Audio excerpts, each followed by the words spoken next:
Good morning once again, all of you. So in the last lecture, we have started the chapter number 3. Am I right? So we have started the chapter number 3. And the title of the chapter number 3 is the anaerobic treatment and low cost treatment. Okay? Yes, ma'am.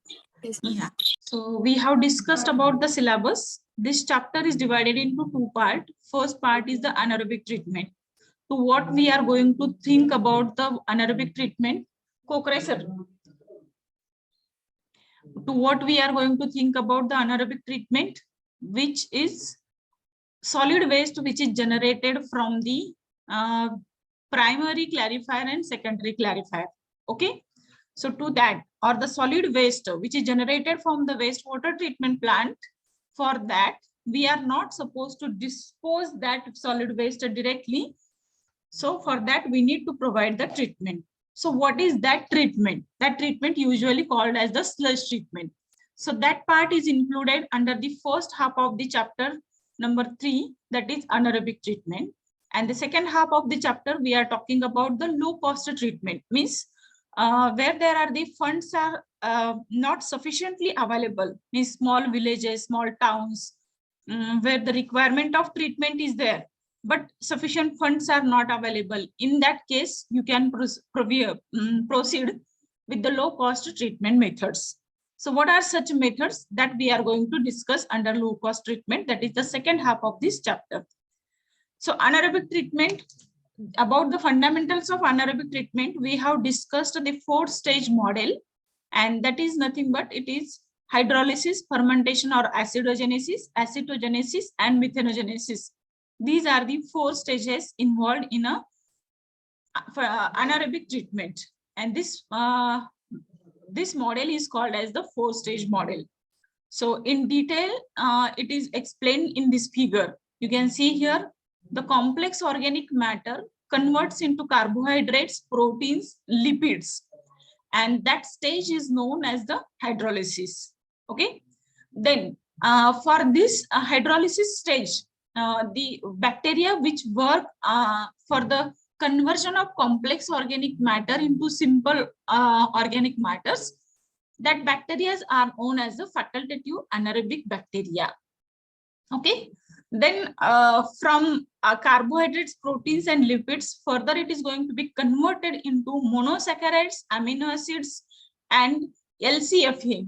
So these are the simple form of the organic matter, and further these are going to be converted into some volatile matters, that like the butyrate, valerate, propionate, alcohols, and also generate some gases. So this stage is known as the acidogenesis, and subsequently acetogenesis process is also being performed.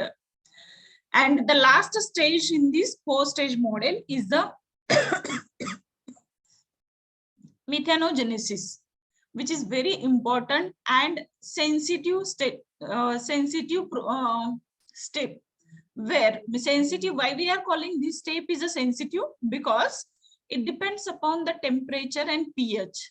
Slightly change in temperature, slightly change in pH will affect the degradation rate of bacteria. Bacteria name which are working in that stage are the methanogenic bacteria, which are very sensitive.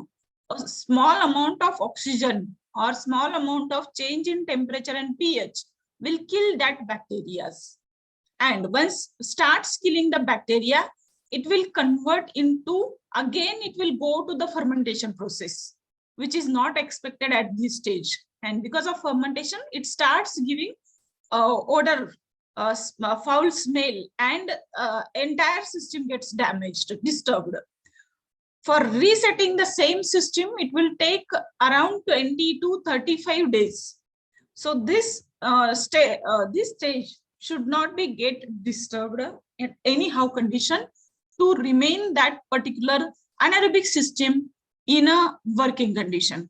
Okay, so these are the 4 stages involved in a 4-stage model of the anaerobic treatment. So again, here it explained, we have discussed, still will go fast within for a few minutes.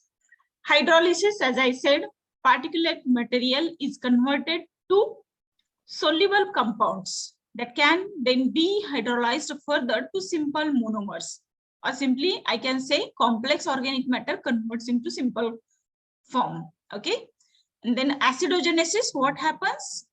This process is also called as the fermentation process, which releases amino acids, sugars, and higher fatty acids. Okay, and these are degraded further to volatile fatty acids, alcohols, acetic acid, hydrogen, carbon dioxide, ammonia, and sulfide. Okay, so these are the various stages.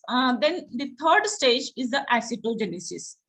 This is in this stage, the volatile fatty acids and alcohols are degraded to acetic acid, hydrogen, and carbon dioxide. And the last stage, as I mentioned, where the methanogenic bacteria, group of bacteria working on this process is the methanogenic bacteria, and will produce the methane, carbon dioxide, and some quantity of hydrogen sulfide and water vapors. Okay, that is the final product which is going to be generated from the anaerobic treatment. Very simple or well-known example of anaerobic treatment is the biogas process. You might have heard about the biogas process since long time. And that once again, we are going to discuss some part of that in this chapter also. Okay, so these are the 4 stages. Up to that we have covered in the last lecture, but long back we have covered that. That's why I have taken a revision of that within a 5-10 minutes. Now we'll start the next point, that is the treatment and disposal. Okay, so sludge treatment and it's a disposal. Without providing a treatment, proper treatment to the sludge, we are not supposed to dispose it. The way we are thinking about water means we are collecting from each individual sewage or the wastewater, and then we are providing a treatment at one place and then we are disposing it. Without treatment, it is harmful to the society if it is disposed of. Likewise, without a treatment to the sludge also, to dispose it into the society, it is harmful. So that's why we need to provide the treatment to the sludge before the disposal. Okay, then what kind of treatments we can provide? These are mentioned in this chart: sludge digestion, sludge dewatering, sludge drying, and sludge disposal. Okay, under sludge digestion, you can see anaerobic digestion we can perform. Digestion in the sense degradation. Okay, then aerobic digestion and sludge mixer. So either sludge digestion we can perform by 2 methods. One is the anaerobic digestion or aerobic digestion. If digestion is being performed in presence of oxygen, we can say it is an aerobic digestion. And if it is performed in absence of oxygen, we can say anaerobic digestion. Okay, then the sludge mixing. So proper mixing is required to maintain the digestion rate. Otherwise, what happens? Suppose aerobic condition in aerobic digestion is going to be performed, and in that aerobic digestion, if it is not the turning of the material is not performed. Turning म्हणजे लक्षात येतं का की खालचं वर करणं, वरचं खाली करणं, त्याला air देणं. If it is not performed, it will convert into anaerobic environment and then it gets disturbed. So sludge mixing is very important step in a sludge digestion. Okay, then second one, sludge dewatering. Sludge dewatering means you can remove the water quantity from the sludge. Whatever the sludge generating from the primary settling tank and secondary settling tank, it has huge amount of water content in that. And if you are not dewatering it, and then it becomes difficult to transport. What we are going to do with the sludge? We will be providing this sludge as a manure for the agricultural area. But if it is treated in a city, that Pune city you can take, you are treating sludge, you are collecting sludge from the primary treatment and secondary treatment of Pune Municipal Council wastewater treatment plant. Then from that place to the farms where nearby agricultural area, they may be providing that sludge as a manure for the agricultural area. But that much transportation is quite difficult if it is heavy material. And hence, at the same place, we need to go for the dewatering, remove the quantum of water present into that. So it will reduce the traveling cost, and that water no use at all, is it? If it is getting transported along with the sludge. So it will reduce the traveling cost and transportation becomes easy. Then what are the different methods, possible methods we can go for the dewatering? First one is the press method. Belt press method, in the sense you can actually, here it is not, figure is not added. Let me check whether added or not. Not added figure by me. Okay, timing, you copy this. I will show you the belt press method, dewatering methods.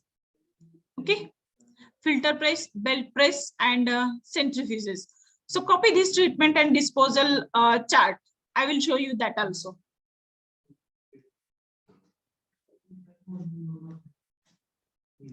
Copy it, guys.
Done?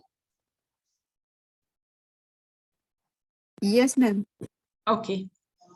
So I will show you now that these two methods for the filter press method and belt press methods, how it is going to be performed. Actually, this is not that much expected, but still it should not be, there should not be an ambiguity. What is that means? That's why I'm showing belt press method. Okay.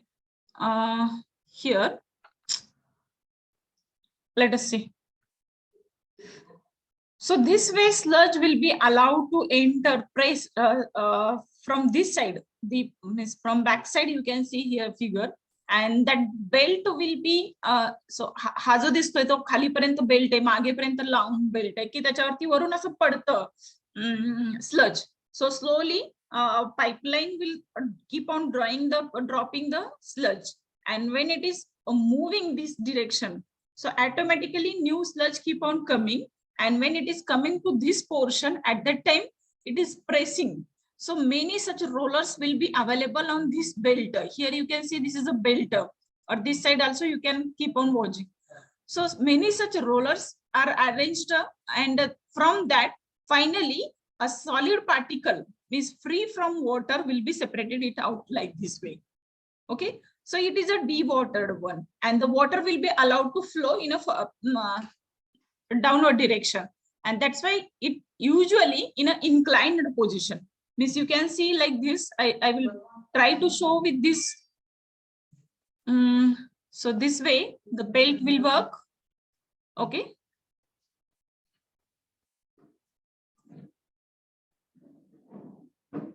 Okay, so like this, and here the rollers will be arranged, and from this spot the sewage or the sludge will be dropped, and it will be keep on moving in this direction. Okay, so like this continuously it will be moving on. When it is dropped over here and such rollers are arranged randomly, so it will be that solid particles keep on moving in a forward direction, and finally it will be dropped here. But whatever the solid part, liquid part is there, it will be keep on dropping, following, because by gravity, and that can be separated it out. So this method is known as the belt press method. So you can use this to separate it out water from the sludge, or otherwise you can keep it on the open pond for drying, but it will take a lot of time, 10-15 days for complete one quantum to get dried. And for that purpose we need to construct many such drying beds, and for the same we need much amount of place. Okay, so that's why we cannot go for that, but this technology will help to dry this sludge with a faster way. Then another one method, what is that method? Filter press method. So in this case, what is being done? So you can see here, the figure itself will tell you, sludge will be allowed to enter here, and these are the filter cloths or the filter plates are provided. So because of that, what happening? So it is with the pressure, it is allowed to enter into this chamber. So whatever the red color is shown, this is the sludge area, and these are the cloth bags are there covered. So as it is pressure is applied, but this cloth will be allowed to pass to the water only, not to the solid particles. So solid particle will remain inside this bag, and liquid part will get outside. So that can be collected separately. So that blue color is shown, the provision made to collect the water. Provision is made to collect the water. Okay, so that way the blue water will be separated out, and then you can remove the sludge which is collected inside these bags. So this is known as the filter press method. Okay, so these are the two different methods we can use, or centrifugal method. Centrifugal method you may be aware about this. Third one method is the centrifugal method. So in a one tank, sorry, you can take like this, and the sewage will be dropped at the circle, and blades will be arranged over here. So like these blades, and it will be keep on rotating with a faster rate. And because of that, the sludge will be thrown towards the periphery. Sludge will be thrown towards the periphery, and water will be dropped at the center. And from the center, you can collect the water, and sludge will be attached to the wall of this inner tank. So that is the centrifugal method which we can apply to remove the water from the sewage. Okay, so these are the different methods you can go for the removal of water quantity from the sludge. Then the third method is the sludge drying. In sludge drying, simply we can make say some dimensional of what we can say dewatering tanks we can provide, whose depth is less but the surface area will be more, so that will get exposed with the sun. And at the bottom, so the way we are constructing the filter, that way you can construct the like this, you can say, whose depth is less but surface area is more, and at the bottom the water collection system can be provided or allowed to percolate the water towards the ground. And above that, some rock particles, and above that smaller rock particles will be provided. And then sorry, then the sludge will be dropped over here, and that sludge will be spread uniformly on this rock surface. And hence, because these rocks are provided here, slowly the water will keep on percolating, and it will be collected from the percolated towards the ground. But it takes a lot of time to get dried, and then after you can, after some time, 10-15 days, whatever period you have desired, a period you have provided or calculated, after that time you can remove this entire material and allow to enter the new material into the same tank. And whenever there are the blockages in this, that you need to keep cleaning that rocks also by applying the huge quantity of water.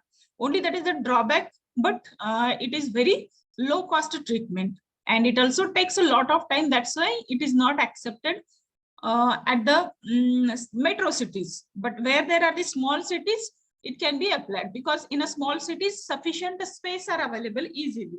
But in a metro cities, that is the major problem. So it is not being accepted in the major cities, but my small cities, it can be accepted because it is a low cost.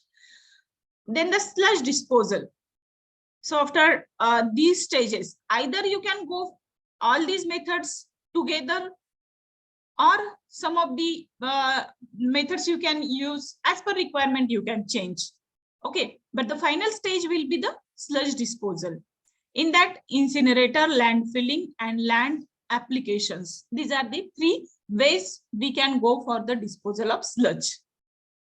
We have dewatered, we have disinfected, now conditioning happened. Now we need to go for the disposal. Incinerator means where you can burn entire material and convert it into ash.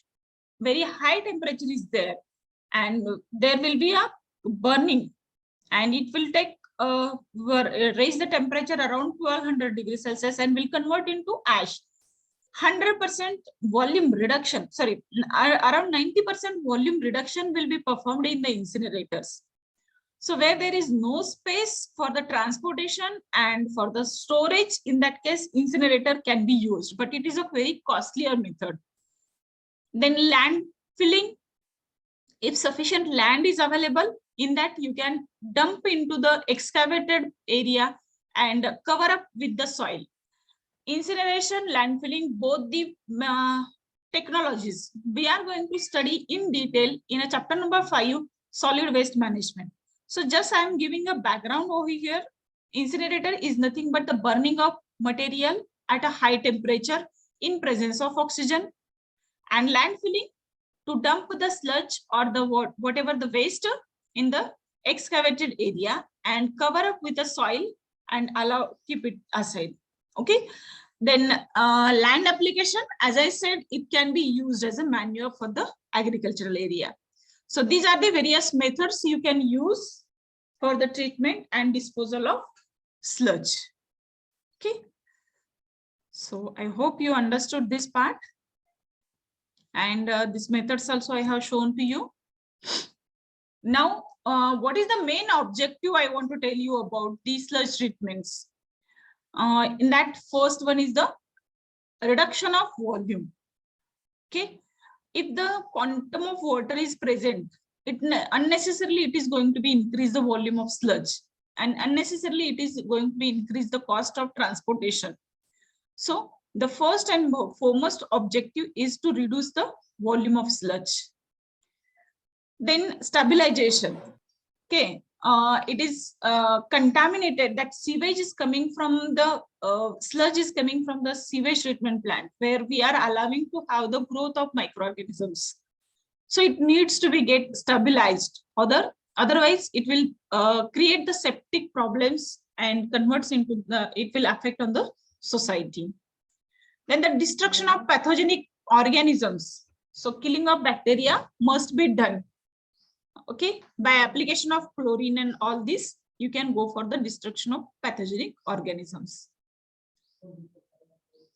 Then collection of byproducts from which may be used or sold to get some revenue. Okay, so if you are selling that and if you become successful to get a revenue generation, then it will be always fine. Then the disposal of sludge in a safe and aesthetically acceptable manner. If you are treating sludge treatment, the sludge treatment may be at the heart of the city, and then you are providing the treatment, and then sludge is going to be generate over there. Then if you are not giving a treatment, or you are not disposing at a separate place, then it will change the aesthetical look. It will start keep on spreading that smell, odorable smell, and mosquitoes, growth of bacteria, microorganisms, etc. Will harm on the environmental aspects. So it must be getting disposed of. Okay, so before I go to the next point, I request at least pointers you keep on noting on this about this. Please note down.